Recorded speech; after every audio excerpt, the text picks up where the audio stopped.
நம்மளையும் நம்ம மக்களையும் தப்பா பேசிக்கிட்டு நீங்க மக்களை தப்பா பேசுனீங்கன்னா இந்த விஜய் வந்து கேள்வி கேட்பான், சும்மா இருக்க மாட்டான். இந்த விஜயும் தமிழ்நாட்டு மக்களும் வேறு வேறு இல்லை.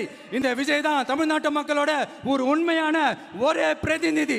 இது இன்னைக்கும் சரி, நாளைக்கும் சரி, நாளன்னைக்கும் சரி, இதுதான் நிஜம். மறுபடியும் சொல்றேன்,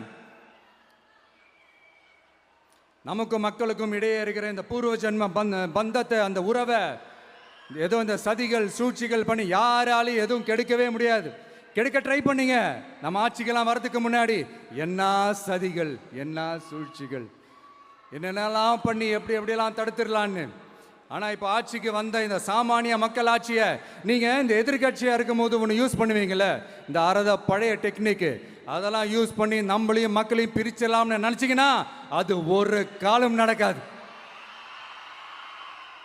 மக்கள்லாம் ரொம்ப தெளிவாயிட்டாங்க சார், ரொம்ப தெளிவாயிட்டாங்க. அதனால ஒரு ஆக்கப்பூர்வமான ஒரு எதிர்கட்சியாக செயல்பட்டு மக்கள் மனசை வெல்ல பாருங்க.